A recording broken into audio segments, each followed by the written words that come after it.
나이 온라인만 하자도 세이 아니 제미야 대야리 드나도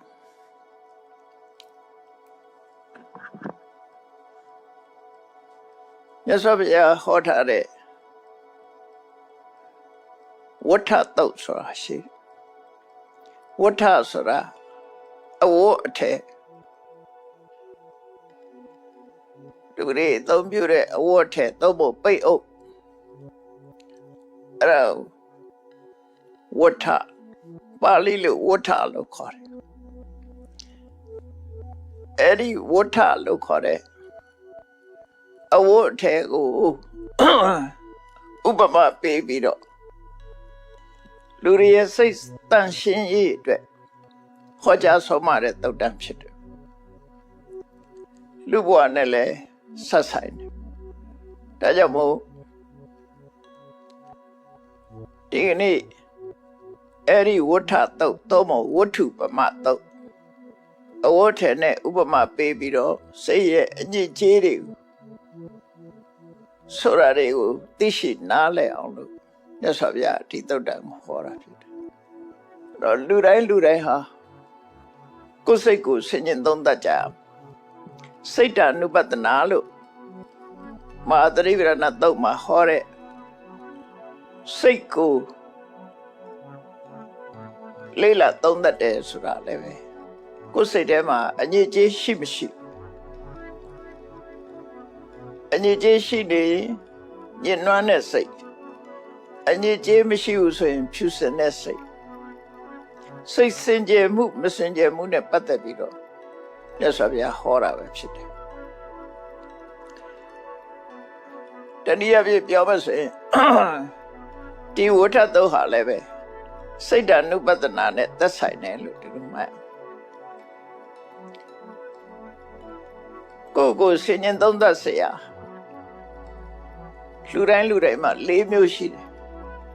တစ်ခုကတော့ရုပ်ခန္ဓာနဲ့ပတ်သက်ပြီးတော့သိရှိနားလည်ဖို့ကာယ ानु ပတ္တနာလို့ခေါ်တယ်ရုပ်တရားနဲ့ပတ်သက်ပြီးတော့သိရှိနားလည်ဖို့ဘာလို့လဲဆိုရင်လူတွေရဲ့ဆွဲလန်းမှုဟာရှုပ်ဆင်းပေါ်မှာဆွဲလန်းကြတာဖြစ်တယ်လူတိုင်းဟာကိုယ့်ကိုလှတယ်ကိုယ့်ကိုလှတယ်လို့ထင်တယ်လို့သူများကိုလည်းလှတယ်လို့ထင်တယ်အဲ့ဒါနဲ့ကိလေသာတွေဖြစ်ပွားပြီးအကုသိုလ်တွေများကြတာဟုတ်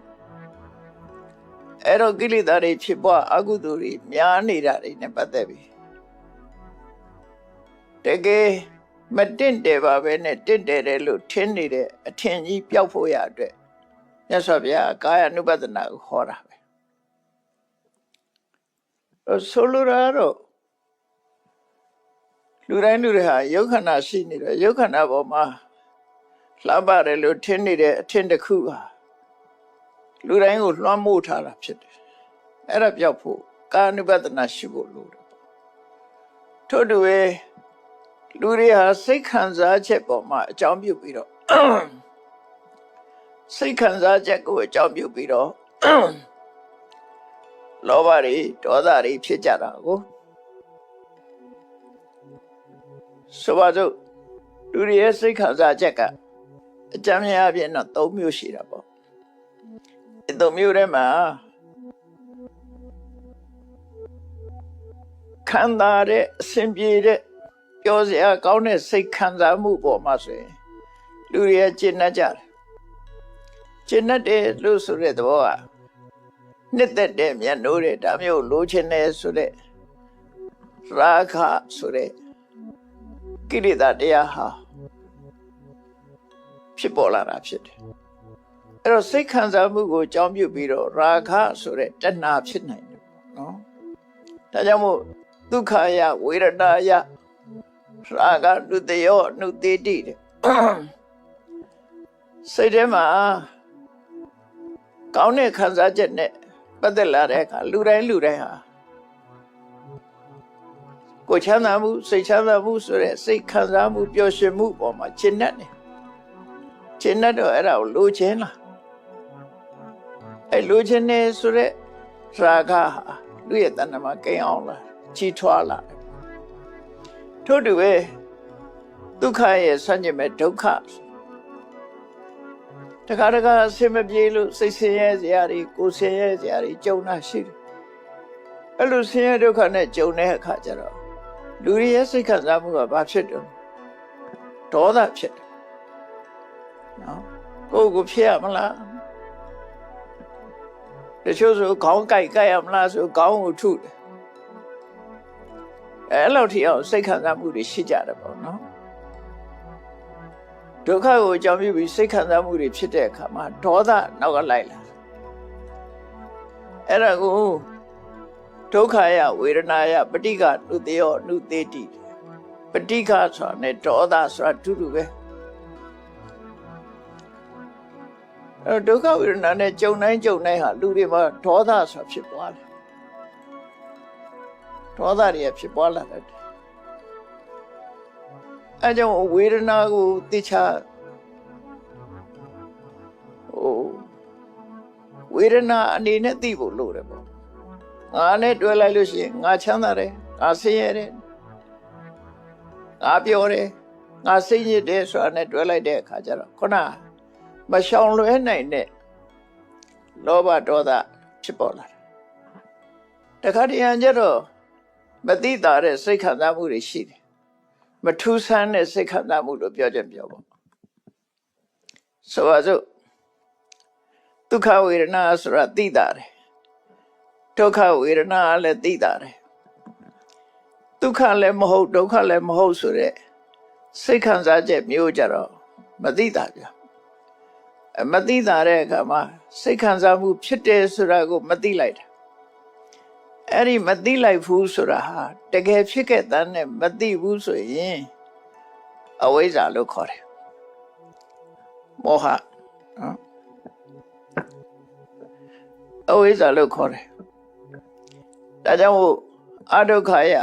အဒုက္ခမတုခယဝေဒနာယအဝိဇ္ဇာနုတေယောနုတေတိတဲ့မသိတာမထင်ရှားတဲ့ဝေဒနာဖြစ်ပြီဆိုလို့ရှိရင်နော်ဒုက္ခရောင်ကလို့လဲရာဂမဖြစ်ဘူးဒုက္ခရောင်ကလို့လဲဒေါသဖြစ်เสียအထီအောင်မထင်ရှားဘူးအဲ့ဒီလိုမထင်ရှားလို့ဘာမှမဖြစ်တဲ့အနေနဲ့ဖြစ်သွားပြန်တော့လေကိလေသာကလွတ်လာဆိုမလွတ်ဘူးအဝိဇ္ဇာဆိုတဲ့အနုတ္တယမောဟဆိုတာကိသွားပြန်အဲ့လိုနဲ့ယင်ထဲမှာရာဂဒေါသမောဟဆိုတဲ့ဟာတွေကရှင်ထဲမှာအပြည့်ရောက်လာတာဖြစ်အဲ့ဒါကြောင့်မလို့ဝေဒနာနုပဒနာမြတ်စွာဘုရားကဟောတာဝေဒနာနုပဒနာနဲ့ရှုမှတ်ပွားပြီးတော့ဒုက္ခခံစားရလို့ရှိရင်လေရာဂမဖြစ်ဖို့ဒုက္ခခံစားရလို့ရှိရင်လေဒေါသမဖြစ်ဖို့အဒုက္ခမဒုက္ခဆိုမထင်ရှားတဲ့ဝေဒနာနဲ့ချုပ်တဲ့အခါမှာလည်းပဲမသိလိုက်တာမဖြစ်ဖို့ဆိုတဲ့ဒါတကယ်ဖြည့်စည်းတွေကိုသစ္စာပြပေးတာပဲဖြစ်တယ်။နောက်စိတ်တ ानु ပဒနာကြတော့ကိုယ်စိတ်ထဲမှာလောဘရှိနေသလားလောဘတွေဖြစ်သလားဒေါသတွေဖြစ်သလားမောဟတွေဖြစ်သလားစိတ်ရဲ့အညစ်အကြေးတွေနဲ့ပတ်သက်ဖို့သိဖို့လိုအပ်တယ်။အဲ့ဒါကြောင့်စိတ်တ ानु ပဒနာဟောတာဒီကနေ့ဟောမဲ့ဝဋ္ထတုတ်သို့မဟုတ်ဝဋ္ထုပမတုတ်အဝန်းနဲ့ဥပမာပေးထားတဲ့တုတ်ကိုညမလိုကောင်းစဉ်တက်ပြီးတော့စိတ်အညစ်အကြေးများဆိုတာနဲ့မြတ်စွာဘုရားဟောတဲ့တရားကိုဟောမှာပါအဲ့တုတ်တန်ကိုဟောမှာပါအဲ့တုတ်တန်ကိုအနှစ်ချုပ်ပြီးတော့နားလည်လွယ်အောင်ဟောဒီတုတ်တန်ကိုမြတ်စွာဘုရားကယဟန်တွေကိုဟောတာယဟန်တွေကိုဟောသည့်အတွက်ကြောင့်ယဟန်တို့ဆိုတဲ့အလုံးပုတ်တွေရှိတယ်ခေါ်တဲ့စကားလုံးလေးတွေပါတယ်အဲ့ဒါတွေကိုဖြုတ်ထားပြီးတော့တရားနာတဲ့ပုဂ္ဂိုလ်တိုင်းဟာကိုယ့်ကိုရည်ညွှန်းတဲ့ဆိုတာသိရှိနားလည်ဖို့ယဟန်တို့ဆိုတဲ့အခေါ်ကိုခဏဖယ်ထားပြီးတော့တရားသာတက်တက်နဲ့နားထောင်ကြည့်ကြရအောင်နော်မြတ်စွာဘုရားဟောတဲ့ထဲမှာ main teaching လို့ခေါ်တဲ့အထက်ကဟောကြားချက်ကပါတော့ဆိုရင်စိတ်ရဲ့ အညစ်အကြေးများစိတ်ဤအညစ်အကြေးများလို့ဆိုတော့စိတ်ကတခြားအညစ်အကြေးကတခြားတယ်လို့နားလည်ရမှာစိတ်ကတစ်ခုအညစ်အကြေးကတစ်ခုနှစ်ခုဆိုတော့ပေါ့စိတ်ဤအညစ်အကြေးများဘာနဲ့ဥပမာတူတော့ဆိုရင်အဝိုးရဲ့အစွန်းအညစ်အကြေးများတန်ရှင်းနေတဲ့အဝတ်မှာအစွန်းအပေတွေထင်တာလို့စိတ်မှလည်းပဲအညစ်အကြေးတွေကဆွဲကပ်တာတဲ့အဲ့တော့စိတ်ရဲ့အညစ်အကြေးများဆိုတဲ့စကားလေးကိုရှေ့ဥစွာမှတ်ဖို့လိုတယ်စိတ်ဆိုတာကပဂတိအနေထားအဖြစ်အဝတ်ထဲလို့ပဲအယောင်မရှိပဲနဲ့ဖြူနေတဲ့ဖြူစင်းနေတဲ့အရာပဲဖြစ်တယ်အယောင်တွေကနောက်မှလာဆိုးတယ်နော်အဖြူတယ်လို့ပြောရမယ်စိတ်ဟာအဖြူတယ်လို့ဆိုတာလောဘနဲ့လည်းမတွဲဘူးဒေါသနဲ့လည်းမတွဲဘူးမောဟတို့အမနာတို့အိတ်တာတို့ပစ္စရိယဒါတွေလည်းမတွဲဘူးပေါ့သူတော်ဘာဆိုရင်ဖြူတယ်ဟာစိတ်ဟာတန့်စင်နေတယ်အဲတန့်စင်နေတဲ့စိတ်ကိုအညစ်အကြေးတွေကလာပြီးတော့ကတ်တာအဲ့ဒါကိုသဘောပေါက်စိတ်ကတခုအညစ်အကြေးတွေကတခုစိတ်နဲ့အညစ်အကြေးစိတ်အညစ်အကြေးပြလို့ဆိုတော့စိတ်ဟာအဖြူတယ်ဆိုတာကိုမြတ်စွာဘုရားသုတ်တန်တစ်ခုမှဟောထားတာရှိတယ်ပပ္ပတရပိဒံဘိက္ခဝေစိတ်တံစိတ်ဟာသဘာဝအဖြစ်အဖြူတယ်ဖြစ်တယ်အယောင်တလဲလဲထွက်နေတယ်ဆိုတာဖြူတဲ့သဘောကိုပြောတာပါစိတ်ဟာသဘာဝအတိုင်းကဖြူတယ်တင်္စခောအာဂနုကေဟိဥပကိလေတေဟိဥပကိလေထအဲ့ဒီအဖြူတဲ့တတ်ဖြစ်တဲ့စိတ်ကိုတဲ့နောက်မှဝင်ရောက်လာတဲ့စိတ်အညစ်အကြေးတွေကစိတ်ကိုညှဉ်းနှွမ်းအောင်လုပ်လိုက်တာဖြစ်တယ်ဒါသဘာဝပဲလေအဝတ်ထဲဆိုတာဖြူစင်းနေတာနောက်ကြတော့မှဟိုအညစ်အကြေးနဲ့ထိလို့ပေးသွားလိုက်ဒါနဲ့ထိလို့ပေးလိုက်နဲ့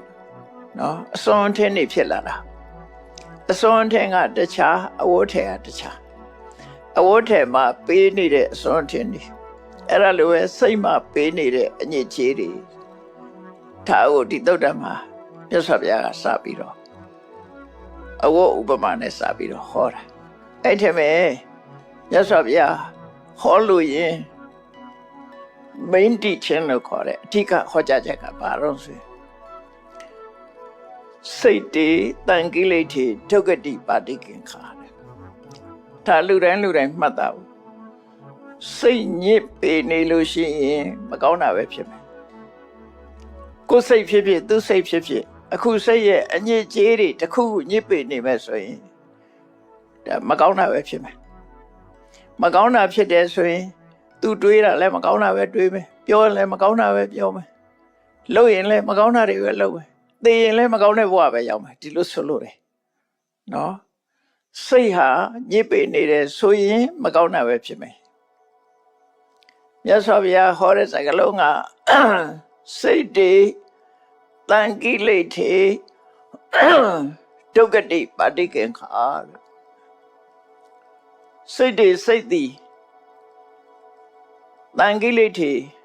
အညစ်အကြေးတွေကြောင့်ညှဉ်းနှွမ်းနေပဲဆိုရင်ဒုက္ခတိပါတိကင်္ခာမကောင်းတဲ့အနေထားမကောင်းတဲ့ဘဝမျိုးကိုသာလေမျောလင်းရမှာဖြစ်တယ်လို့ဆိုလို့တယ်ပေါ့ဗျာအဲ့တော့စိတ်ထဲမှာအညစ်အကြေးရှိနေလို့ရှိရင်မကောင်းဘူးလို့ဆိုလို့တယ်အနာဂတ်အတွက်မကောင်းဘူးကောင်းတဲ့စရာအကြောင်းမရှိဘူးလူတွေဟာတွေးလဲအကောင်းတွေးမှာမဟုတ်ဘူးပြောလဲကောင်းတာပြောမှာမဟုတ်ဘူးလုပ်ရဲကောင်းတာလုပ်မှာမဟုတ်ဘူးအဲ့တော့မကောင်းတာတွေတွေးတယ်မကောင်းတာတွေပြောတယ်မကောင်းတာတွေလုပ်တယ်အဲ့တော့မကောင်းမှုဆိုတာကတော့အပြစ်ရှိတဲ့အရာတွေကိုဆိုလို့တယ်ပေါ့နော်ကိုမကြိုက်လို့မကောင်းတာတော့မဟုတ်ဘူးပြစ်ရှိတဲ့အရာတွေအပြစ်မကင်းတဲ့အပြစ်မကင်းတဲ့အတွေးတွေအပြစ်မကင်းတဲ့အပြောတွေအပြစ်မကင်းတဲ့အလုပ်တွေလုပ်စီအတွက်ကြောင့် ဒီဘဝကသေလို့နောက်ဘဝလည်းပဲအကောင်းမဖြစ်ဘူးလို့သူဆိုလို့တယ်ပေါ့ဒုက္ခတိရဲ့အဓိပ္ပာယ်မကောင်းတဲ့အလားအလာရှိတယ်မကောင်းတာပဲဖြစ်မယ်အကျင့်အကြံပြောဆိုလဲကောင်းမှာမဟုတ်ဘူးသေတော့လည်းကောင်းမှာမဟုတ်ဘူးလို့ဆိုလို့တယ်ဘယ်မှမကောင်းဘူးစိတ်မှာအညစ်အကြေးကပ်နေပြီဆိုရင်အဲ့ဒီလူကမကောင်းတာပဲဖြစ်မယ်လို့သူဆိုလို့တယ်အဲ့တော့မြတ်စွာဘုရားဥပမာလေးနဲ့ဟောတယ်ဥပမာမဲ့တဲ့အဝတ်ထည်တစ်ခုဟာညစ်ပေပြီးတော့ကြီးဆွဲနေတယ်ဆိုအားဆိုအဲ့ဒီကြီးဆွဲနေတဲ့အဝတ်ထည်ကိုဆေးဆိုးသမားကအယောင်တစ်ခုဆိုဖို့ကြိုးစားတယ်အညိုရောင်ပဲဖြစ်စေအဝါရောင်ပဲဖြစ်စေအနီရောင်ပဲဖြစ်စေပန်းရောင်ပဲဖြစ်စေအယောင်တစ်ခုဆိုဖို့ကြိုးစားလို့ရှိရင်တဲ့ညစ်ပေနေတဲ့အဝတ်ကိုဆိုးလို့ရှိရင်ဘယ်တော့မှဒီအယောင်ဟာကောင်းမှာမဟုတ်ဘူးကောင်းလဲကောင်းမှာမဟုတ်ဘူးလှလဲလှမှာမဟုတ်ဘူးဘာလို့လို့ဆိုအဝတ်ကမတန့်ရှင်းလို့ပဲဖြစ်တယ်ဒါရှင်းရှင်းလေးလူတိုင်းနားလဲအောင်ဥပမာပေးတာမြတ်စွာဘုရားနော်အဝတ်ထဲကညစ်ပေနေတာကိုဆေးဆိုးမယ်ဆိုရင်တဲ့တောက်ပပြီးတော့တန့်ရှင်းတဲ့အယောင်မရနိုင်ဘူးလို့ဆိုလို့တယ်ပေါ့ဘာအယောင်ဆိုးဆိုးကောင်းမှာမဟုတ်ဘူးအကောင်းမရဘူးလို့ဆိုလို့အဲ့ဒီအတိုင်းပဲတဲ့လူတွေရဲ့စိတ်ဟာဒီအညစ်အကြေးတွေနဲ့ညစ်ပေနေမဲ့ဆိုလို့ရှိရင်ဘာတွေးတွေးဘာပြောပြောဘာလုပ်လို့ကောင်းမဖြစ်ဘူးသေတော့လည်းကောင်းတဲ့ဘုံမရောက်ဘူးလို့သူတို့ပြောတာဒါအလွန်တတိထားစရာကောင်းတဲ့မြတ်စွာဘုရားရဲ့ဆုံးမသွန်သင်ချက်ပဲစိတ်သာရှင်စောဘုရားဟောဆိုပြီးတော့ဆိုလေးရှိကြတယ်ဒါစိတ်သာဆိုတာစိတ်အဓိကလို့သဘောကိုဆိုလိုတာပေါ့စိတ်သာရှင်အောင်လုပ်ဖို့အရေးကြီးတယ်ဆိုကျန်တဲ့တွေကမလိုအပ်ဘူးလို့ဒီလိုပြောတာတော့မဟုတ်ဘူးနော်စိတ်သာရှင်မှုအရေးကြီးတယ်စိတ်တန်ရှင်မှုအရေးကြီးတယ်ဆိုကိုကြတော့ညစ်တိညစ်ပတ်နေတာတော့အဲ့ညစ်တိညစ်ပတ်တယ်လို့ပြောတာမဟုတ်ဘူးနော်တကယ်အရေးကြီးတာတော့လူဟာခန္ဓာကိုယ်ဘလောက်တန့်နေစိတ်တန်ရှင်မှုကအရေးကြီးတယ်ဆိုတဲ့အကြောင်းပြောတာစိတ်ကအဲ့ဒီတိဘက်ကိုဆိုလို့တယ်ဒါကစိတ်တွေဟာအညစ်အကြေးတွေလူးနေလို့ညစ်ပေနေတယ်ဆိုလို့ရှိရင်အခြေအနေဟာမကောင်းမှုဆိုတာကိုမြတ်စွာဘုရားသတိပေးတယ်။ဒါရဲ့ဆန့်ကျင်မဲ့တစ်ခါဒုတိယတရားအပိုက်ကြတော့ဘာဟောတာတော့စိတ်တိအတန်ကိလေထေသူကတိပတိကင်္ခာဒါအတူလေးဘုရားဟောတဲ့စကားလုံးအတူလေးကိုမှတ်လို့ရတယ်။စိတ်တိအတန်ကိလေထေခုနကတော့တန်ကိလေထေအခုက negative နဲ့အတန်ကိလေထေစိတ်ဟာအငြိကြေးမပေးဘူးဆိုလို့ရှိရင်တော့မဟုတ်စိတ်ဟာဖြူစင်တန်ရှင်းနေတယ်ဆိုရင်အလားလာကောင်းဟာမျောလင်းရမယ်အခြေအနေအလုံးကောင်းမယ်လို့သူတို့ဆိုလို့တယ်ဘာတွေကောင်းမှာတော့ဆိုရင်စိတ်ကတန်ရှင်းနေလို့ရှိရင်အပြောလဲအတွေးတာလဲအပြစ်ကင်းမယ်ပြောတာလဲအပြစ်ကင်းမယ်လှုပ်တာလဲအပြစ်ကင်းမယ်နောက်မှလည်းကောင်းရပုံရောက်မယ်ဒီလိုဆိုလို့တယ်ပေါ့နော်စိတ်ကနေဥဆောင်သွားတဲ့သဘောပဲအဲ့တော့အရေးကြီးတာကိုယ့်ကိုတန်ရှင်းအတွက်စိတ်ဟာအရေးကြီးတယ်ဆိုတဲ့အဓိပ္ပာယ်ပြောတာဒါကြောင့်မို့မြတ်စွာဘုရားရဲ့ဆုံးမသွန်သင်ချက်တွေဟာ mind center teaching စိတ်ကိုဗဟုပြုပြီးတော့ဆုံးမတယ်လူတိုင်းဆိုတာစိတ်ကရှိနေတယ်ရှိနေတော့ကိုယ်စိတ်ကိုတန်ရှင်းအောင်ကြိုးစိုက်ဖို့ကိုယ်စိတ်ထဲမှာညစ်ကြေးရှိတယ်လို့သိရညစ်ကြေးမရှိရင်မရှိဘူးလို့သိရဒါစိတ်ဓာတ်ဥပဒနာရဲ့သဘောတရားသိယုံနဲ့ပြီးလာလို့ဆိုမပြီးဘူးအညစ်အကြေးရှိနေဆိုပါစို့အဝတ်ဟာပေးနေတယ်လို့သိရင်ဘာလို့ဖွဲ့ရမှာပေါ့ညစ်ပေးနေတဲ့သိရင်တန်ရှင်းလို့အောင်မှာပေါ့ထို့တူပဲကိုယ်စိတ်မှာအညစ်အကြေးတွေရှိနေတယ်လို့သိလို့ရှိရင်ဘာလို့အောင်ဖြူစင်အောင်ကြိုးစားရမယ်ဒီလိုဆိုလိုတာနော်ဒီလိုဆိုလိုတာသိယုံနဲ့မရဘူးပေါ့အဲ့တော့ဒီသုတ်တံမှာရသော်ဘုရားကပြည့်ပြည့်စုံစုံဟောပါတယ်ဒီအခြေခံကတော့ဓ ဒါလေးနှစ်ခုကိုမှတ်တာပေါ့စိတ်တွေတန်ကိလေထေဒုက္ခတိပါတိကင်္ခာစိတ်ညစ်နေရင်စိတ်ဟာညစ်ပေနေရင်မကောင်းတာပဲဖြစ်မယ်စိတ်တွေအတန်ကိလေထေဒုက္ခတိပါတိကင်္ခာစိတ်ဟာမညစ်ပေပြီးဖြူစင်းနေမယ်ဆိုရင်ကောင်းတာကိုပဲမျှော်လင့်နိုင်တယ်ဒီနှစ်ခုပဲအဲ့ဒီနှစ်ခုကိုဥတည်ပြီးတော့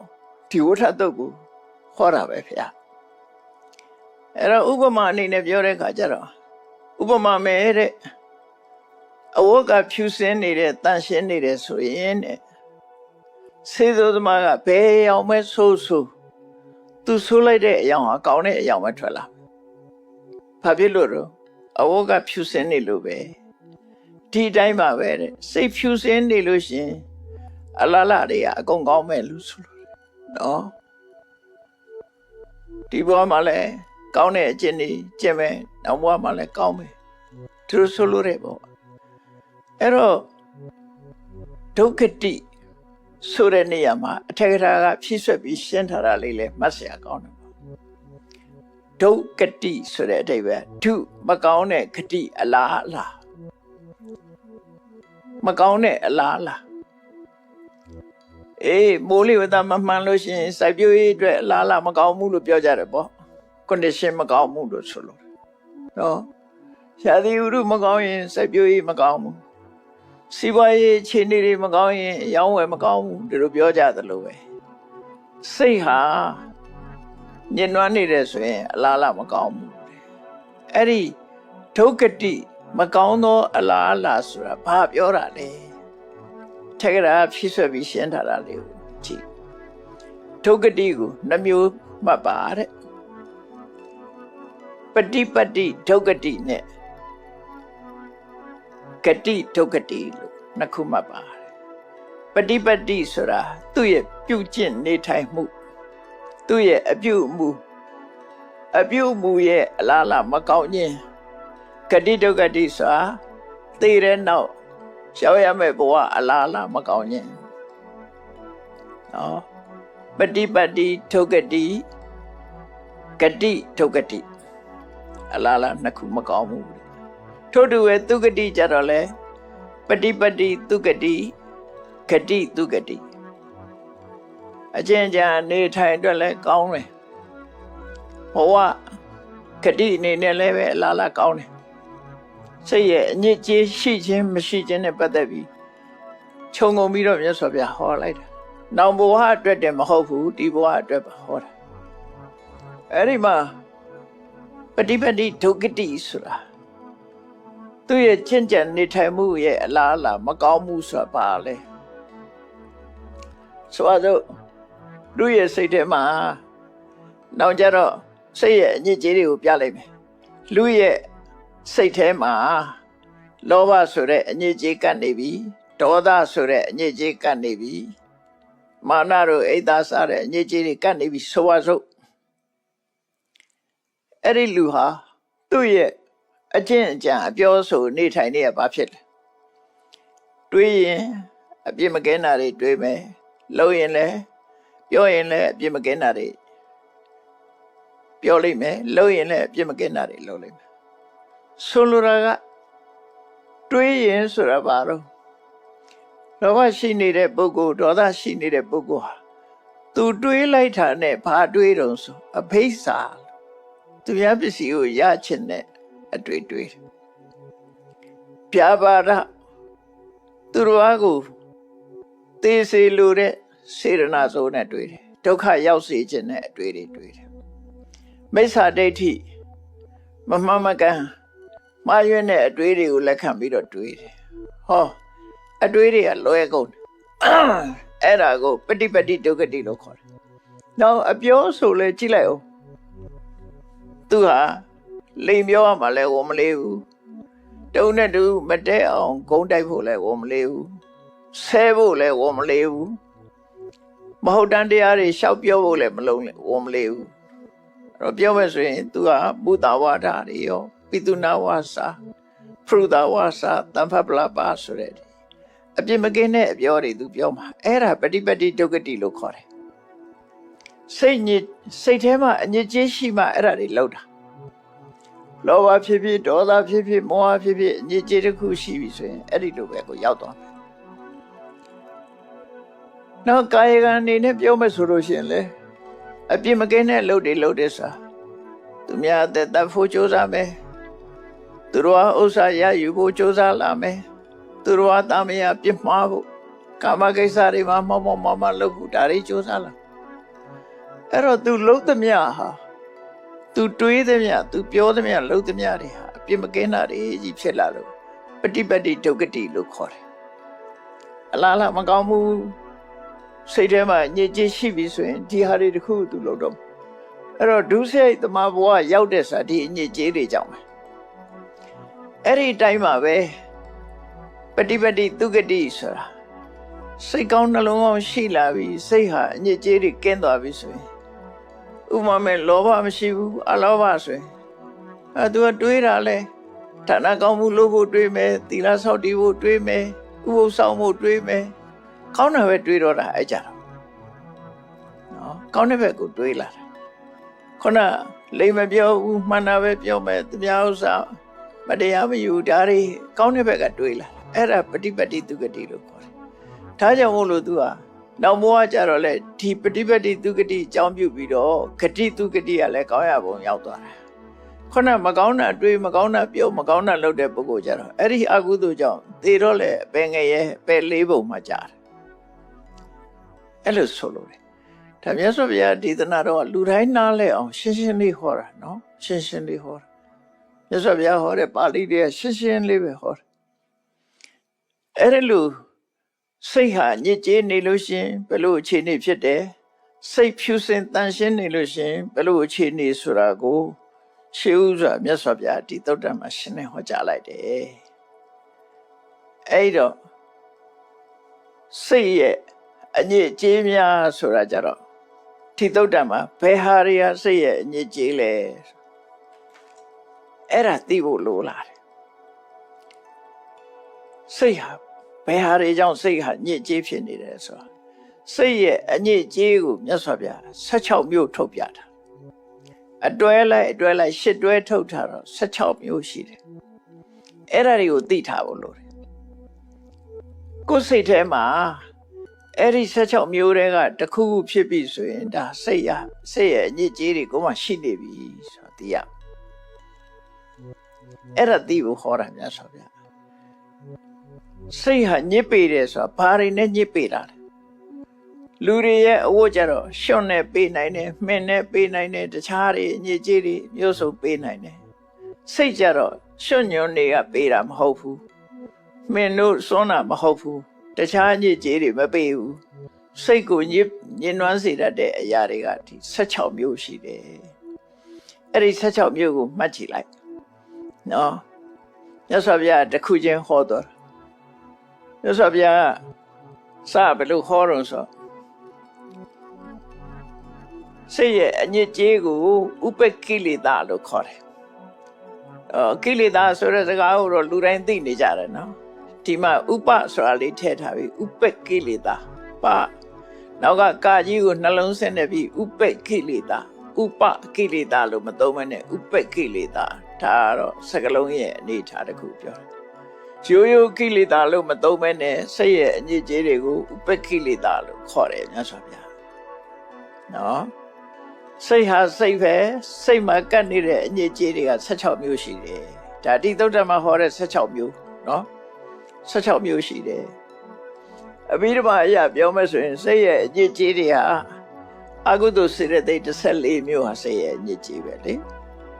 အဘိဓမ္မာသင်မှုတဲ့ပုဂ္ဂိုလ်တွေကြည့်မယ်ဆိုရင်အကုသိုလ်စေတသိက်14ခုရှိတယ်အဲ့ဒီ14ခုဟာစိတ်ရဲ့အညစ်အကြေးပဲကိလေသာ10ပါးရှိတယ်အဲ့ဒါလည်းစိတ်ရဲ့အညစ်အကြေးပဲတန်ရောစဉ်10ပါးတို့အနုတ္တယ9ပါးတို့ဒါတွေကလည်းအလုံးပေါင်းရင်စိတ်ရဲ့အညစ်အကြေးတွေရှိပဲနော်အကုသိုလ်တွေမှန်သမျှစိတ်ရဲ့အညစ်အကြေးပဲလို့သို့တော့ဒီသုတ္တမှာမြတ်စွာဘုရားစိတ်ရဲ့အညစ်အကြေးဆိုတာကို16မျိုးဟောထားတယ်ဆိုတာသိဖို့လိုတယ်အဲ့ဒီ16မျိုးက နံပါတ်1ကစပြီးတော့မှတ်အောင်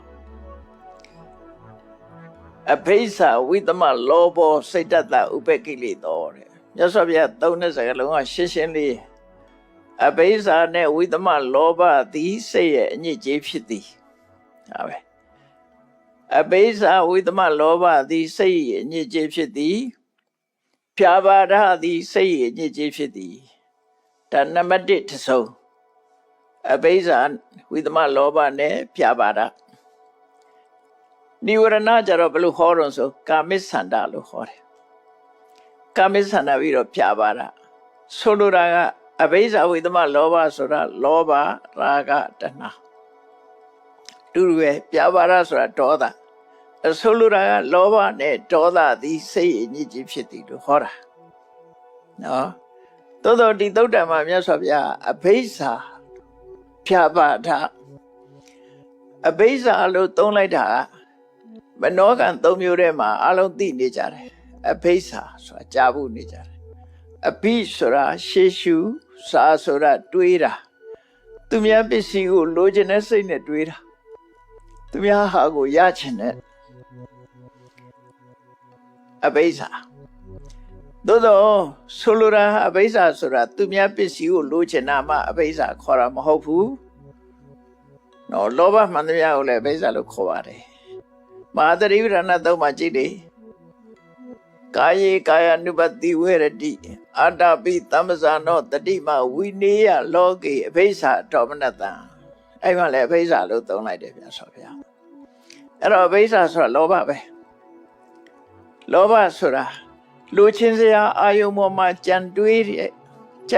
တ်တဲ့လောဘလို့သူတို့ဆိုလို့တယ်ပေါ့နော်အဘိဓါဆိုတာလောဘကိုပြောတယ်လို့သူမှတ်အဲ့ဒီနေရာမှာအထက်ကရာဆရာကအစဉ်လာရဖွင့်ဆိုချက်တွေကိုထုတ်ပြထားတယ်အဘိဓါဆိုတာဘယ်လိုဟာလဲဝိသမလောဘဆိုတာဘယ်လိုဟာလဲနော်အဘိဓါကတစ်ခုဝိသမလောဘတစ်ခုဒီနှစ်ခုကိုပေါင်းပြီးတော့လောဘတစ်ခုတည်းကိုပဲအဘိဓါလို့လည်းခေါ်တယ်ဝိသမလောဘလို့လည်းခေါ်တယ်ဝိသမလောဘဆိုတာတော့ဖမာတဲ့လည်းသုံးလေးရှိကြတယ်လေဝိသမလောဘဆိုသူများပစ္စည်းလိုချင်တာတွေကိုဝိသမလောဘလို့သုံးကြတယ်အဲ့တော့ထားအထက်ကရာရှင်းပြပုံကတော့ဘာလို့ဆိုအဘိဓါနဲ့ဝိသမလောဘထူးသလားဆိုရင်ပထမနည်းရတော့ပြောပြတယ်တက္ကဖန္တိသန္နရာကောအဘိဓါကိုပစ္စည်းကိုလိုချင်တာကြတော့အဘိဓါတဲ့ပရပန္တိဝိသမလောဘောသူများပစ္စည်းလိုချင်တာကိုဝိသမလောဘလို့ဒီနှစ်ခုထူအောင်ကြံလိုက်တဲ့အခါလူဆိုတာလိုချင်တာနှစ်ခုရှိတယ်လေကိုယ့်ဟာကိုယ်လည်းလိုချင်တဲ့ဟာရှိတယ်ကိုယ့်ပစ္စည်းကိုတွေ့တာလည်းရှိတယ်သူများဟာကလိုချင်တာရှိတယ်နှစ်ခုရှိတယ်အဲ့ဒါကြောင့်ကိုယ့်ပစ္စည်းကိုလိုချင်တာကြတော့အဘိဓါသူများပစ္စည်းလိုချင်တာကြတော့ဝိသမလောဘမမျှတာတဲ့လောဘလို့ဒီလိုဆိုလို့ရတယ်ပေါ့တခါနောက်တနည်းကျတော့ဘယ်လိုပြောတော့ဆိုတင့်လျော်တဲ့နေရာမှာဖြစ်တဲ့လောဘတင့်လျော်တဲ့နေရာဆိုတာတမန်အဖြစ်ဖြစ်လိဖြစ်တာရှိတဲ့လောဘလို့ဆိုလို့တယ်ကောင်းတာတွေ့ရင်ကြိုက်တယ်ဆိုတာလူတိုင်းပဲလေအဲ့လိုဖြစ်တဲ့ဖြစ်တိုက်တဲ့နေရာမှာလောဘဖြစ်လို့ရှိရင်အဘိဓါမဖြစ်တဲ့နေရာမှာဟိုကသူ့ဘပစ္စည်းပေါ်ကြတော့မဖြစ်တဲ့ဘူးလေသူတို့ကတာမယာပေါ်မှာလည်းမဖြစ်တဲ့ဘူးလေအဲ့တော့ဖြစ်တဲ့နေရာမှာဖြစ်တဲ့လောဘသည်အဘိဓါမဖြစ်တဲ့နေရာမှာဖြစ်တဲ့လောဘသည်ဝိသမလောဘမမျှတတဲ့လောဘလို့သူတို့ဆိုတယ်နောက်ဆုံးကျတော့ဆုံးဖြတ်ချက်ချလိုက်တယ်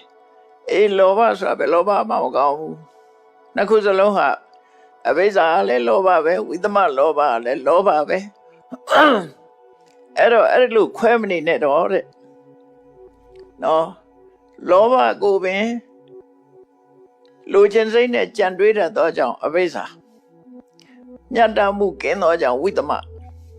လောဘကိုပဲဒီနာမည်နှမျိုးပေးလိုက်တာလို့ဆိုလို့တယ်လောဘသည်ပင်လင်လိုချင်စရာအာယုံကိုကြံတွေးတတ်လို့အဘိဓါမြတ်တမှုကင်းသောကြောင့်ဝိသမဆိုလိုတာတော့အဘိဓါဝိသမလောဘဆိုတာဘာမှမထူဘူးလို့ဆိုလို့တယ်လောဘကိုပဲပြောတာကြည့်လိုက်တော့အဲ့တော့လူတွေရဲ့ယင်ထဲမှာဖြစ်တဲ့လောဘသည်ဘာလောဘဖြစ်စိတ်ရဲ့အညစ်အကြေးပဲ ဘာလို့မဖြစ်ဆိုကိုပစ္စည်းကိုလိုချင်တာပဲဖြစ်ဖြစ်ကိုမိသားစုထဲမှာနော်ကိုအမျိုးသားကိုအမျိုးသမီးကိုနှစ်သက်မြတ်လို့ရပဲဖြစ်ဖြစ်ပေါ့ကိုဟာပဲဖြစ်ဘာပဲဖြစ်ဖြစ်လောဘသူများဟာတော့နှစ်သက်တာပဲဖြစ်စီသူများပစ္စည်းလိုချင်တာပဲဖြစ်စီလိုချင်တာမှန်သမျှအဆိုးကြီးပဲလို့သူတို့ပြောတာပေါ့စိတ်ရဲ့အညစ်အကြေးပဲလောဘမှန်ရင်စိတ်ရဲ့အညစ်အကြေးပဲလို့သူတို့ဆိုဒါကိုစဉ်းစားကြည့်စရာကောင်းတယ်တာမန်ပုဂ္ဂိုလ်ကကြည့်မယ်လေကိုပစ္စည်းကိုတွေ့တာဟာအပြစ်လားလို့မေးကောင်းမေးလိမ့်မယ်အပြစ်လို့ဆိုတဲ့နေရာဟာရှားစိုးမှုနဲ့ညှိတာမှအပြစ်မဟုတ်ဘူးနော်မကောင်းကျိုးဖြစ်စေတဲ့ရင်အပြစ်လို့ပဲခေါ်ရတယ်ကိုဟာကိုနှစ်သက်တာကိုပစ္စည်းကိုတွေ့တာကိုမိသားစုကိုတွေ့တာအပြစ်လားတရားဥပဒေရတာအပြစ်မရှိဘူးလေလူရဲ့ဥပဒေရကြတော့အပြစ်မရှိသို့တော့ဓမ္မဥပဒေရကြတော့အပြစ်ဖြစ်တယ်ဘယ်လိုအပြစ်ဖြစ်တာလောဘဖြစ်လို့ကိုဟာကိုတွေ့တာပဲဖြစ်စေကိုမိသားစုကိုတွေ့တာပဲဖြစ်စေတွေ့တာမှုအလုံးသည်တောကကိုဖြစ်စေတယ်ဒါအပြစ်ပဲလေကောင်းကျိုးမပေးဘူးတွေ့တာချင်းကြောင့်တောကဖြစ်လာတယ်အဲ့ဒါသူ့ရဲ့လောဘကဖြစ်စေတဲ့အကျိုးဆက်ပဲဖြစ်တယ်ကောင်းကျိုးမပေးဘူးကောင်းကျိုးမပေးတာအပြစ်ပဲသူတို့ဆိုလို့တာဘယ်သူလောဘပဲဖြစ်ဖြစ်ပါလောဘပဲဖြစ်ဖြစ်လောဘမှန်သမျှကောင်းကျိုးမပေးဘူးအဲ့ဒီကောင်းကျိုးမပေးတော့ဒါကိုပဲဆိုးကျိုးကိုဖြစ်ပေါ်စေတယ်လို့ဒါအပြစ်လို့ပြောတာလောဘဖြစ်လာလို့ရှိရင်သူများသက်လက်တတ်တာပဲသူများဥစ္စာလည်းခိုးတာပဲသူတို့ကသားမယားလည်းပြမာတယ်ဒုစရိုက်တွေအကုန်လုပ်တယ်သူတို့ဆိုလို့တယ်ပေါ့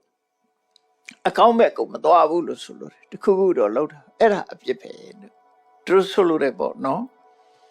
သူဆိုလို့တယ်အဲ့တော့ရသော်ဗျာတရားတော်ဟာချင်းချင်းမရှိပါဘူးလောဘကိုစိတ်ရဲ့အညစ်အကြေးတစ်ခုအနေနဲ့သတ်မှတ်တယ်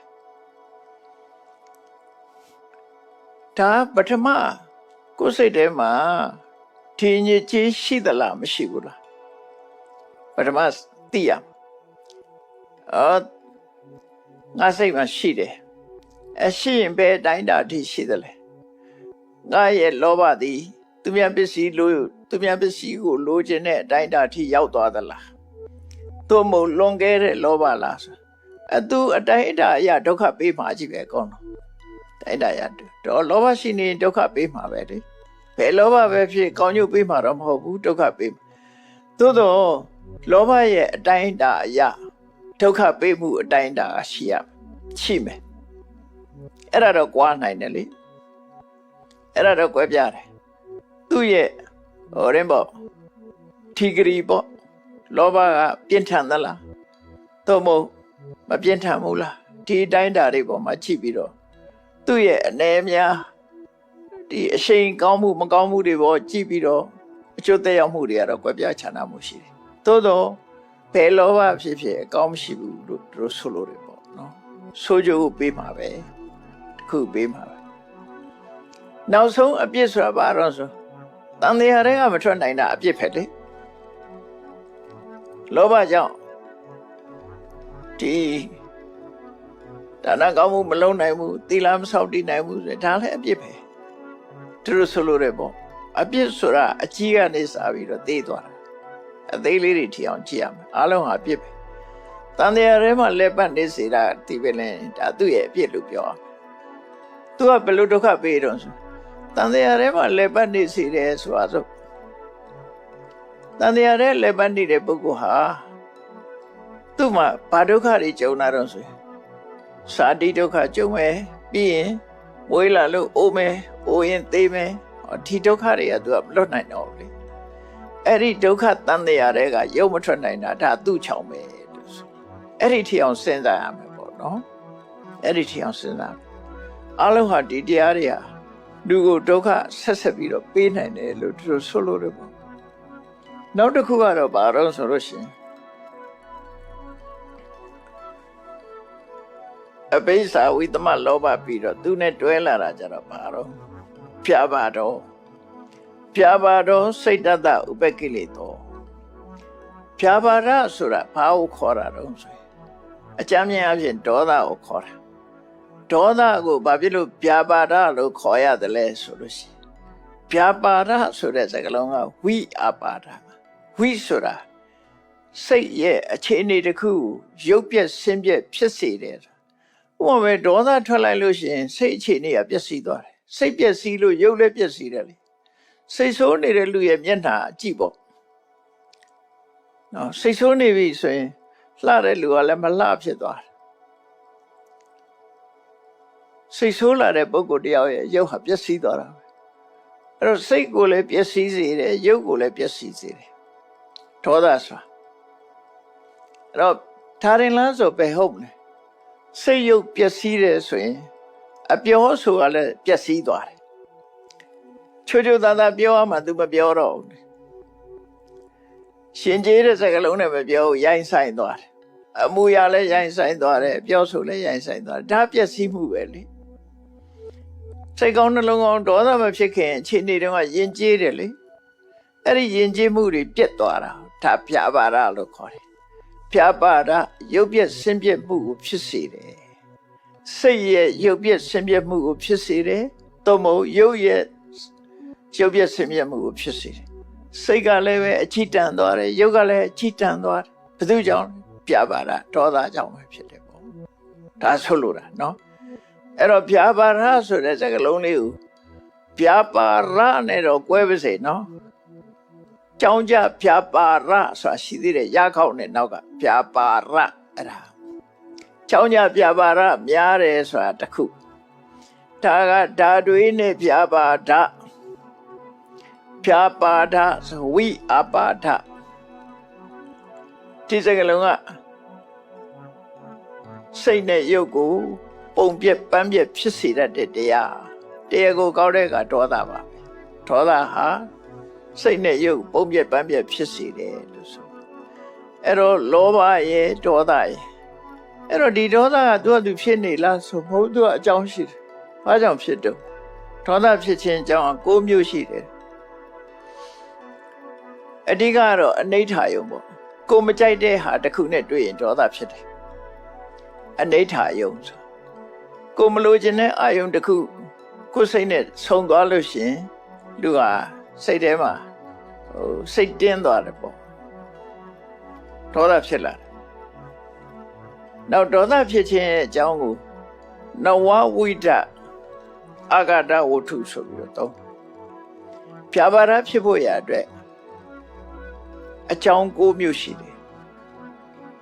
အဲ့ဒီအကြောင်း9မျိုးကလွယ်လွယ်လေးပါမှတ်လို့ပါတော့နော်ကိုကနန်းဆိုပြီပဲအများကြီးမှတ်เสียမလို့တာအဲ့တော့သူကဘာတော့ဆိုလို့ရှိရင်လူတယောက်ကစဉ်းစားတယ်အတိတ်နာကပစ္စုပန်နဲ့စဉ်းစားတယ်ကိုနဲ့မတည့်တဲ့လူတယောက်ဟာကိုယ့်ရဲ့အကျိုးမဲ့ကိုလုပ်တယ်တော့လူတယောက်ဒီကိုယ့်ရဲ့အကျိုးမဲ့လုပ်ရင်လည်းဒေါသဖြစ်တယ်နော်အကျိုးမဲ့ဆိုတာကိုယ်ပျက်စီးရပျက်စီးကြောင်းဟိုသဘုံလွေလင်းပြောတယ်တိတ်ခါချတယ်အမျိုးဆုံးပေါ့လေနော်ကိုယ့်အပြစ်တွေသူများပြောတယ်ဆိုတာတော့ကိုမကြိုက်တာကိုလုပ်တဲ့အခါမှာကိုယ့်ရဲ့ဟိုတဲ့မို့မနစ်တဲ့ဟာတွေကိုလုပ်လို့ရှိရင်လည်းသူဒေါသဖြစ်တယ်နောက်တစ်ခုကတော့ကိုနဲ့ခင်မင်နဲ့မိတ်ဆွေရဲ့အပြစ်နာစာတွေပြောရင်လည်းဒေါသဖြစ်တယ်အကျိုးပြည့်စီအောင်ပြောရင်လည်းဒေါသဖြစ်တယ်နောက်တစ်ခါကိုနဲ့မတည့်တဲ့လူဆိုတာရှိသေးတယ်လူတိုင်းမှာမတည့်တဲ့လူရှိအဲ့ဒီကိုနဲ့မတည့်တဲ့လူရဲ့ကောင်းကျိုးကိုပေးပြန်တဲ့ကောင်းကျိုးကိုပြောတဲ့အခါကျလည်းဒေါသဖြစ်ပြန်တယ်နော်ကိုရန်သူကိုပြောရင်လည်းကိုမကြိုက်ဘူးကိုရန်သူရဲ့အကျိုးစီးပွားအလုံးရင်လည်းမကြိုက်ဘူးအဲ့တော့ဆိုလိုတာကကိုရဲ့အကျိုးပြပြအောင်လုပ်တာရဲ့ကိုမိတ်ဆွေရဲ့အကျိုးပြပြအောင်လုပ်တာရဲ့ကိုနဲ့မတည့်သူရဲ့အကျိုးစီးပွားကိုဖြစ်ထွန်းအောင်လုပ်တာရဲ့အဲ့ဒီ3ခုကိုမူတည်လိုက်3ခုနော်အဲ့3ခုမူတည်လိုက်လို့ရှင်သူကဟိုမဲ့ကိုရဲ့အကျိုးစီးပွားပြပြအောင်လုပ်တာကတစ်ခုကိုမိတ်ဆွေရဲ့အကျိုးစီးပွားပြပြအောင်လုပ်တာကတစ်ခု နောက်တစ်ခါကိုယ်ရန်သူရဲ့အကျိုးစီးပွားကောင်းအောင်လုပ်တာတစ်ခုအဲ့သုံးခုအဲ့ဒီသုံးခုကိုကာလသုံးပါးနဲ့မြောက်တာသုံးလိဆိုကိုပေါ့နော်ကာလသုံးပါးနဲ့မြောက်လိုက်တာအတိတ်အနာဂတ်ပစ္စုပန်အဲ့တော့ဆိုလိုတာဘာလို့ဆိုရင်ငါရဲ့အကျိုးပြပြအောင်အရင်တုန်းကလည်းလုပ်တယ်အခုလည်းလုပ်နေတယ်နောက်လည်းလုပ်ဦးမှာပဲသုံးခုငါမိတ်ဆွေရဲ့အကျိုးပျက်စီးအောင်အရင်ကလည်းလုပ်ခဲ့တယ်အခုလည်းလုပ်နေတယ်နောက်လည်းလုပ်ဦးမှာပဲသုံးခု6ခုဖြစ်သွားရနောက်ဆုံးတစ်ခုကျတော့ငါနဲ့မတည့်တဲ့လူရဲ့အကျိုးစီးပွားကိုအရင်ကလည်းလုပ်ခဲ့တယ်အခုလည်းလုပ်နေတယ်နောက်လည်းလုပ်ဦးမှာပဲ9ခုဖြစ်သွားအဲ့ဒါကိုအာဂတဝတ္ထု9ပါးလို့ခေါ်တယ်လူတွေဟာအခဲမကြေနိုင်တာအဲ့ဒါတွေပဲအဲ့ဒါတွေတွေးလိုက်ရင်အခဲမကြေဘူးဒေါသတွေကဖြစ်လာတယ်အဲ့ဒါကိုပြပါရလို့ခေါ်တယ်အဲ့ဒေါသဖြစ်တာကိုပြပါရလို့ခေါ်တယ်ဒါလည်းစိတ်ရဲ့အညစ်အကြေးပဲလောဘသည်စိတ်အညစ်အကြေးခုပြောတဲ့ဒေါသသည်စိတ်အညစ်အကြေးလို့ညစ်ကြေးနှစ်ခုရသွားတယ်နောက်တစ်ခုကြည့်အောင်16မျိုးမြတ်စွာဘုရားဒီမှာဟောထားတယ်နောက်တစ်ခုကတဘာဝအဖြစ်နဲ့ထပ်သွားတယ်နောက်တစ်စုံကဘာတော့ဆိုကောတော်ဥပနာဟောကောဓာဓာတ်ချိုက်တဲ့ကောဓာဥပနာဟကောဓာဆိုတာစိတ်တူခြင်းခုနဒေါသထွက်တာနဲ့စိတ်တူတာတစ်မျိုးစီ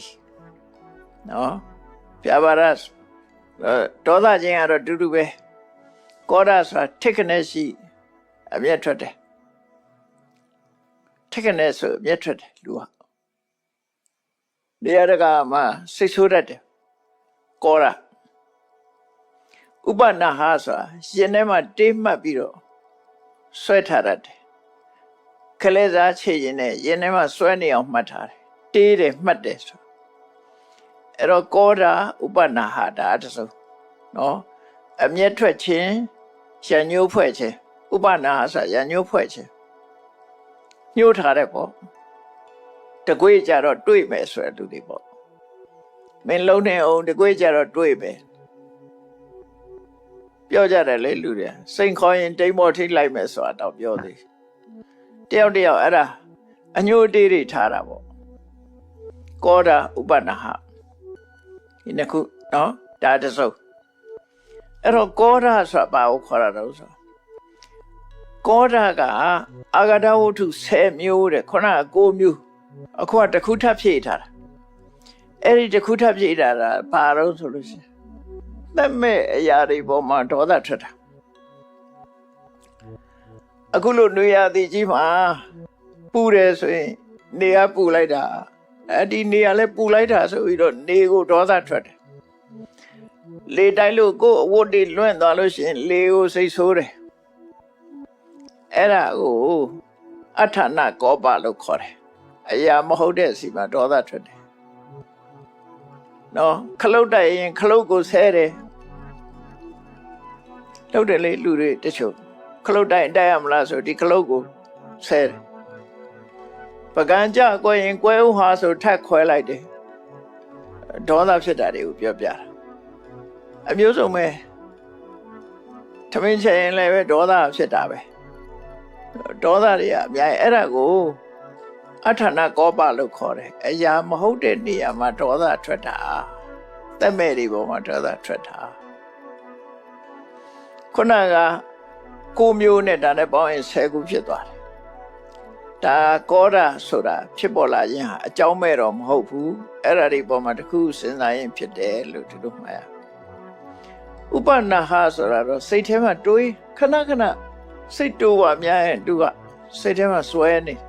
ချီနှောင်ထားသလိုဖြစ်တယ်ထိခနဲ့ရှိဒေါသဖြစ်ထိခနဲ့ရှိဒေါသဖြစ်မပြေနိုင်ဘူးမပြေနိုင်တဲ့ဒေါသအဲ့ဒါဥပနာဟရှာညှိုးဖွဲ့ခြင်းလို့ခေါ်တယ်အဲ့ဒါတွေကစိတ်ရဲ့အညစ်အကြေးတွေပါအဲ့တော့ကိုယ်ရင်ထဲမှာစိတ်အညစ်အကြေးရှိရင်အဲ့ဒီစိတ်အညစ်အကြေးတွေကိုပ ထမဆုံးရှိတယ်ဆိုတာသိရမယ်သိပြီးရင်ရှော့ချဖို့ကြိုးစားရမယ်အဲ့လိုမလုပ်ဘူးဆိုလို့ရှိရင်အလားလာမကောင်းဘူး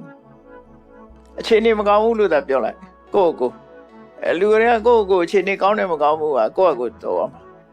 ငါရင်ထဲမှာဒီလောဘဒေါသကောရပြပါဒဥပါဏဟာတွေရှိနေငါအခြေအနေမကောင်းဘူးလို့သာမှတ်တာအေးကြီးလာတို့လုတ်ကောင်းလာတွေမေးမနေနဲ့နော်ကိုယ့်ကိုသိရမယ်ဒီစိတ်ရဲ့အညစ်အကြေးတွေရှိနေဆိုရင်ငါအခြေအနေမကောင်းဘူးပဲမရှိအောင်လုပ်ဖို့ပဲလုပ်တယ်နော်မရှိအောင်ကြိုးစားရမယ်မင်္ဂန်နဲ့နှလုံးသွင်းနဲ့ဖယ်ရှားမယ်တရားနဲ့ဖယ်ရှားမယ်အခြေအနေကောင်းအောင်ကိုယ့်ကိုပြင်ရမယ်အဲ့ဒါပြောတာအတ္တဟိအတ္တနောနာဆိုသူများလာပြင်ပေးလို့မရဘူးလေကိုယ့်ကိုလိုရမှာဒါကိုယ့်ရင်နဲ့ဖြစ်တာသူများသိတာမှမဟုတ်တာအဲ့တော့ကိုယ့်ရင်နဲ့မကောင်းတာတွေဖယ်ရှားဖို့ကိုကြိုးစားရမယ်ဟောနောက်ဒါစိတ်ရဲ့အညစ်အကြေး၄ခုရှိသွားပြီနော်နောက်တစ်စုံကဘာတော့ဆိုရင်မက္ခပလာတာဒါလည်းစိတ်ရဲ့အညစ်အကြေးပဲမက္ခဆိုတာဘာပြောတာတော့မက္ခရဲ့အဓိပ္ပာယ်ကဣရိစာလို့ဆိုလို့တယ်ပေါ့ဘောရမှာစာရေးပြီးတော့ဘောပြက်နဲ့ဖြတ်ချလိုက်တာပေါ့နော်တုတ်ပြလိုက်တာအဲ့ဒီသဘောမျိုးအဓိပ္ပာယ်ဆောင်တဲ့မက္ခဆိုခြေဖြတ်ခြင်းလို့အဓိပ္ပာယ်ရတယ်ဘာကိုခြေဖြတ်တာတော့ဆိုကိုယ့်ပေါ်မှာကျေးဇူးပြုထားတဲ့ကျေးဇူးတရားကိုခြေဖြတ်ခြင်းတုကတကရဏဝိနတနောမက္ခောတစ်ဖက်သားကိုပေါ်မှာဆိုအဆရာတို့မိဘတို့မိတ်ဆွေတို့ကိုငယ်စဉ်ဆောက်ရှောက်ထားတယ်ကိုအကြည့်ပေါင်းခူးဆိုင်ပေးတာတဲ့ကုညီဘူးတယ်အဲ့ဒါတွေကိုအတိမမပြုတာခြေဆုမတင်တာခြေဆုကမ်းတယ်လို့လည်းပြောလို့ရတယ်လောကလူတွေကအဲ့လိုရှိတယ်လေခြေဆုကမ်းတယ်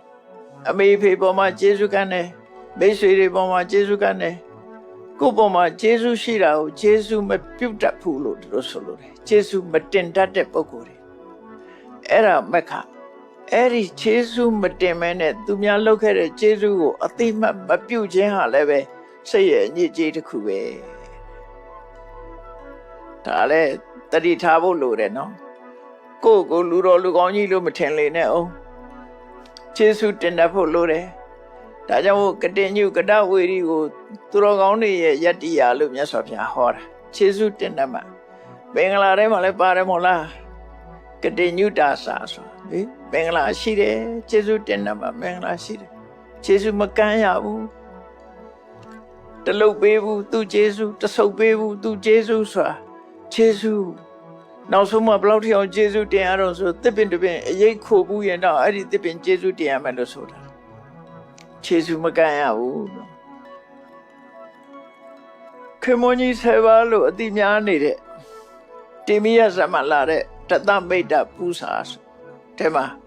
ခြေဆုတင်ရင်ခြေဆုတင်တတ်ရင်နော်မိတ်ဆွေရဲ့အကျိုးခြေဆုတင်လို့ရှိရင်ဒီဘယ်လိုအကျိုးတွေရတယ်ဆိုတာဟောထားရှိတယ်လေမိတ်ဆွေကိုမပြစ်မှားရဘူးဆိုတာအဲ့ဒါနဲ့သက်ဆိုင်တယ်ပေါ့မက္ခဆိုဒါလည်းပဲစိတ်ရဲ့ညစ်ကြေးပဲတဲ့ခြေဆုမတင်တတ်ခြင်းသူတစ်ပါးခြေဆုကိုခြေဖြတ်ခြင်းခြေဆုကမ်းခြင်းဟာလည်းပဲဒါဟာစိတ်ရဲ့ညစ်ကြေးတစ်ခုပဲနောက်တစ်ခုကပလာဒတဲ့လာကြီးနဲ့ရေးရမယ်ပလာဒပလာဒကိုရှင်းတော့ဘယ်လိုပြန်လို့ဆိုအင်တူပြုခြင်းလို့ရှေးဆရာတော်ကြီးတွေကအဲ့လိုဘာသာပြန်နေအင်တူပြုခြင်းဆိုခုခေတ်လူတွေနားလဲကြမှာလားအင်တူပြုတယ်ဆိုတာဘယ်သူမှပိုးမထားဘူးဘာဖြစ်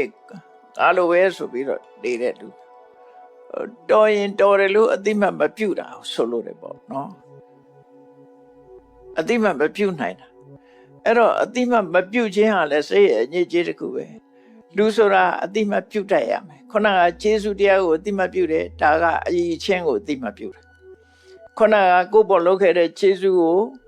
အတိမတ်မပြုဘူးဆိုရင်မက္ခသူ့အရေးချင်းကိုအတိမတ်မပြုဘူးဆိုရင်ပလာဒနေတယ်သူတို့နှစ်ခုကပလာဒဆိုတဲ့ဒီတရားကောင်းတဲ့ရောက်နေတဲ့ပုဂ္ဂိုလ်ဘာလို့ဆို သူလည်းထမင်းစားကြီးတာပဲငါလည်းထမင်းစားကြီးတာလူတူတူပဲပေါ့ကွာဆိုတဲ့ပုံစံမျိုးတွေပြောတဲ့လူတွေပေါ့နော်ဟိုကိုရတာတဲ့လူကိုအသာမပေးနိုင်တာတာကိုအတိမမပြုတ်နိုင်တာတူတူပဲကလေးတွေပြောတာလို့နှာခေါင်းဆောက်ထိုးနေပါးစပ်ကန့်လန့်မှာပဲကွာတူတူပါပဲလို့ဒီလိုပြောတာမျိုးမဟုတ်ဘူးလူကြတူပေမဲ့လို့လူချင်းတူပေမဲ့လို့အရေးချင်းချင်းကွာတယ်ဆိုတာကိုအတိမပြုတ်ရမယ်အဲ့ဒီလိုအတိမမပြုတ်ခြင်းဟာလည်းစိတ်ရဲ့အညစ်အကြေးတစ်ခုပဲစာပေကျမ်းကမှာတော့ပလသားကိုဘယ်လိုဖွင့်လို့ဆိုယူခက်ခါဟိနော်ယူခက်ခါဟိဆိုသူနဲ့တူတူပါပဲလို့တန်းညှိတာလူဟာတူတူပဲလို့တန်းညှိတာပိုးမထားတာမတူဘူးလေ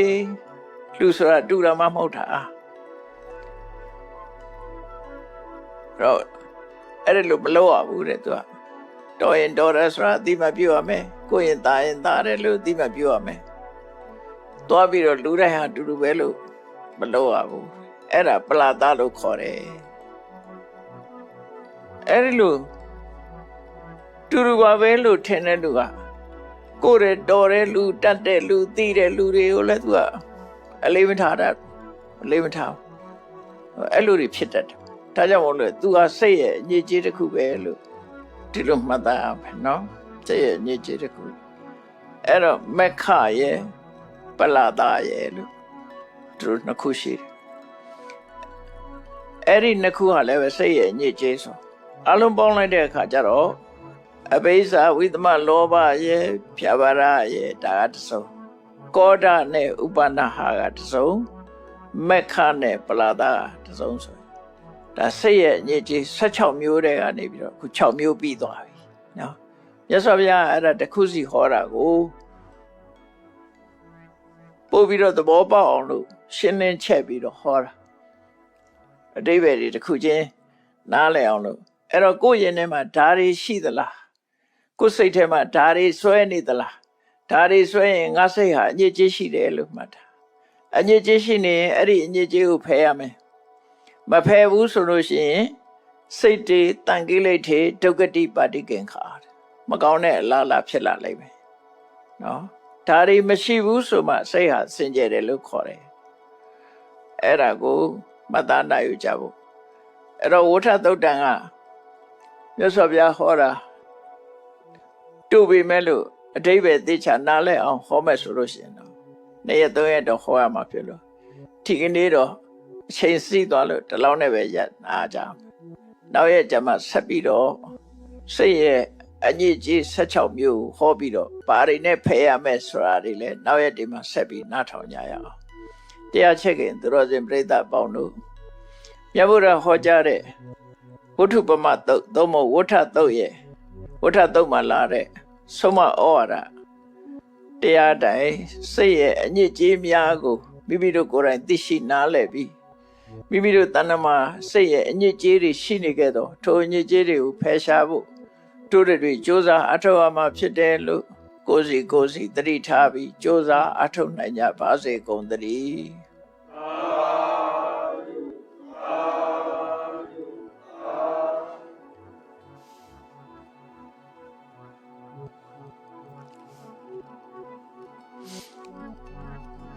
ရှေးစချရအောင်ကဲအရှင်ဖေယဖေယတပည့်တော်တို့သည်ဓမ္မအတိညာရရှိမှသာလျှင်နိဗ္ဗာန်ချမ်းသာကိုမျက်မှောက်ပြုနိုင်ပါသောကြောင့်ဓမ္မအတိညာရရှိစေရန်ရှိတန်ကြလျက်ဓမ္မသဘင်ဆင်ကျင်ပါပြုလုပ်ကြ၍အမတဒါနာဓမ္မဒါနာတရားအလှတော်ကိုပေးလူကြပါကုန်၏တရားတော်မြတ်ကိုယုတိလေးမြတ်စွာမမတ်သားသာ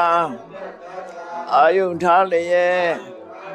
နာကြားကြပါကုန်၏တရားတော်မြတ်ကိုတတ္တဗဝတ္ထု အစွစွတို့ဖြင့်ပူဇော်ကြပါကုန်၏ယနေ့ယခုအာထုပ်ပြုလုပ်ကြရသောဤကောင်းမှုဤကုသိုလ်စွစွသည်နိဗ္ဗာန်ချမ်းသာ၏အကြောင်းထောက်ပံ့ဖြစ်ပါစေတည်းဤကောင်းမှု၏